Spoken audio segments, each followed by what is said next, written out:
चोरैलू, कौने फूलवा से खुशबू मंगैलू,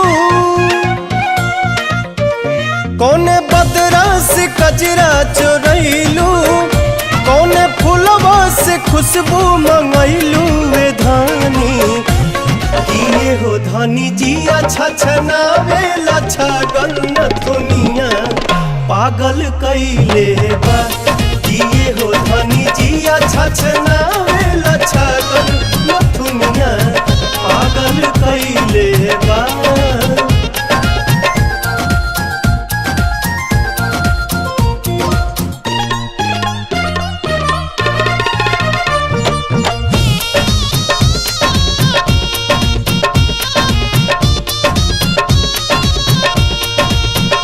जब से दिल में बना ले बाड़ू तू घर, हर जगह अब तयावेलू तू ही नजर।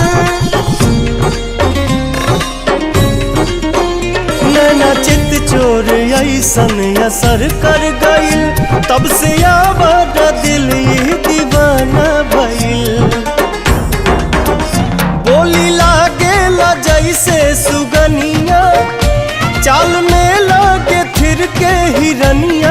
ये धानी लाली लाली बिंदिया त निंदिया ले भागल न दुनिया पागल कैले बा। किए हो धानी जी अच्छा छनावे लच्छा गन्न दुनिया पागल कैले बा।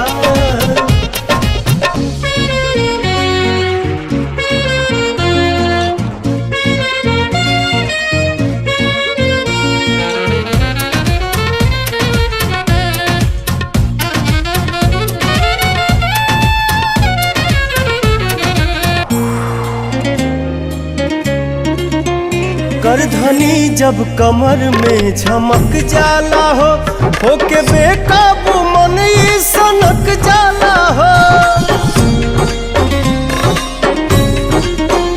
हर अदा हर कला से सहेजल हऊ, हमरा लारानी धरती पे भेजल हऊ।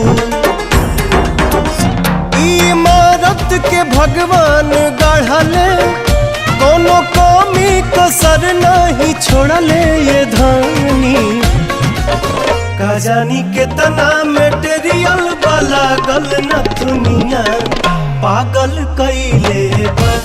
किए हो धानी जी अच्छा